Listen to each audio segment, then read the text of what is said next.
आज हूँ 10म अंतर्जातीय योग दिवस आपाई आज ओडिशा सरकार तरफ आमर व्यापक भाव में ये अंतर्जातीय योग दिवस को विभिन्न जगार जिला स्तर में सब डिविजनल स्तर में म्युनिसिपालिटी ब्लॉक स्तर में या व्यापक भाव में आयोजन करा सहित आज मु निजे ये आमर कलिंग स्टाडियम प्रीमिसेस भितर आज यहाँ आम आयोजन करूँ निजे उपस्थित रही कार्यक्रम में सामिल होमर क्रीड़ा मंत्री सूर्यवंशी सुरेश समेत मुख्य शासन सचिव एवं सांसद सहित विधायकगण उपस्थित अच्छा पूर्वतन विधायक माने भी उपस्थित अच्छा विभिन्न बुद्धिजीवी विभिन्न वर्गर समस्ते अच्छा क्रीड़ा विद मैंने अच्छा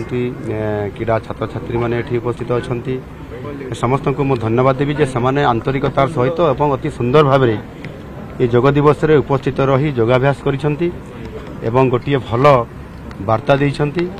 नुआ ओडिशा रे नुआ आशा और उद्दीपना नहीं ये जो भव्य दिव्य कार्यक्रम आज करागला निश्चित भाव में नुआ ओडिशा गठन करिबारे एवं सुस्थ ओडिशा गठन करिबारे ये बहुत बड़ आगामी दिन में सहायक हबो। मु आशा करी जे ये जो योग निज शरीर सुस्थ पाई एवं समाज पाई ये जो गोटे मुख्य प्रसंग विषय ही कि आज आसी ताकू ये वर्ष तमाम या किभली भाव में लोकों पाखक पहुँची पार व्यापक भाव में जनसचेतनता करा